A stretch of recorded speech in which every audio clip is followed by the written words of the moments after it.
Hey everybody, welcome back to the Battlefield Theologian YouTube channel. If this is your first time visiting our channel and this is your first video you're watching, thank you for joining us, but you might want to check back with some of the other videos, or if you're already kind of tracking with hermeneutics, then you're good to go right here. But this lesson, we're going to be looking at the practical approach that you need to be taking into your Bible study reading plan on your daily devotion and everything else. And I've broken this down into a few different steps. But the first thing that we're looking at is we're looking at three major steps. And then the next video, I'm going to break this down into an even more steps. But this is going to help give you the broad understanding. The first thing we need to do is when you go into a book, of any book of the Bible, you must identify the author. Well, how do I identify the author? Well, a lot of the New Testament passages, it's written right in the beginning, right? A lot of the Old Testament passages, you kind of have to look through this. Or if you get yourself a good study Bible, it'll be right there at the beginning of it. I highly suggest you pick up ESV, CSB study Bible. CSB makes a great one too. NESB, any of the modern translation study Bibles, any study Bible for that matter is going to help you out. So identify the author, and here's some things you got to ask. 4 questions when you're identifying the author. Who is it? Who's the author? What do we know about them? Who were they and where were they? And then why were they writing this? Right? So kind of categorize that in your brain. And this is something that as you do this more and more, you'll have this Rolodex of authors within the scriptures, and it'll be very easy for you to reference back. And I'm telling you, this is going to help you out so much, because as you approach a text or someone has a question for you, you're going to be like, man, I can't remember, but hold up. All right, the author is Paul. Okay, this is in this. Okay, I understand that. Okay, track. It will help vector you in much quicker to get a very more clear, faster approach at the interpretation of that passage. So first thing, identify the author. The second thing is who's the intended audience. Is it a church, right? Like in Ephesians 1:1, you see it identified there. Is it an individual, like in Luke 1:1 through 4, where Luke is writing to Theophilus? Or is it a fellow leader? 1 Timothy, 2 Timothy, and Titus. Now that's specifically for the New Testament. Old Testament passages, you need to be looking at that, but for the most part, it's typically addressed to the nation of Israel, but then it's also, again, expressed in different ways, giving a different broad paint strokes of how God is redeeming his creatures and how God is providentially taking care of them.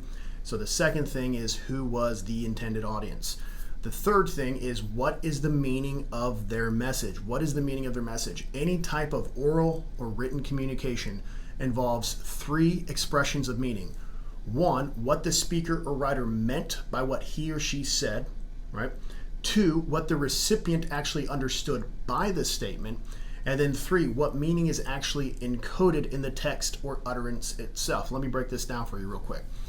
What the speaker or writer meant by what he or she said. Now, since we use the literal grammatical historical method, if there is a speaker speaking, we are to take this literally unless there's an indicator in which we should not. For instance, when Jesus speaks in parables, we understand a lot of his parables are spoken metaphorically. So, well, how do we know that? Well, the way in which he is using the comparison and contrasting is clearly metaphorical language. So with that, we would hit a pause on that and then just adjust our hermeneutic in how we would interpret a metaphor. Now, when we understand that, then we need to understand from the standpoint of the recipient. How would the recipient have understood this? If Paul is writing to the church in Corinth, or even let's use the church in Ephesus. If Paul is writing to the church in Ephesus, what's the social political condition of the church in Ephesus? Well, we know that Ephesus was a very dark, paganistic, ritualistic culture in which it was going to be very difficult for a Christian to be being a Christian in that city. So we can understand with that cultural context how that recipient would have been receiving some of the instructions that Paul's writing. Because a lot of times when you read this stuff, it doesn't make a lot of sense until you understand it from the perspective of the recipient. Because what we have to remember is that these were real individuals. This isn't fairy tale land. Paul was a real individual. The church in Ephesus were real individuals. Like everything in the Bible were real individuals that actually lived, walked, and breathed. You got to put yourself in their seat. The next thing is, what is the meaning encoded in the text or utterance itself? Now, let me be cautious with this. What I don't mean by this is an allegorical interpretation, meaning that there's multiple interpretations. No. What I am saying with this is that a lot of times the New Testament and the Old Testament is slightly different, but not much.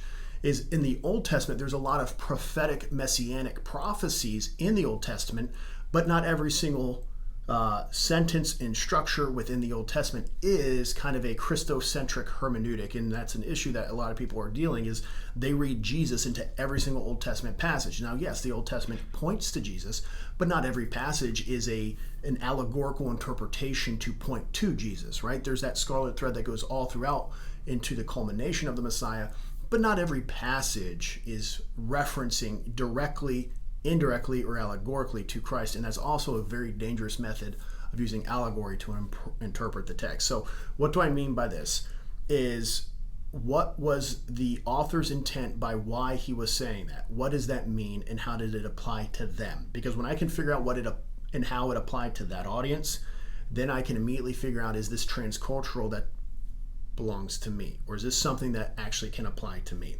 I hope that makes sense. So that's this section. Next one, we're going to hit this real quick. We've got a couple of different steps on how you can do a check by check point stand list on approaching the text. If you like this video, hit the subscribe button, turn on the notifications. Thank you guys.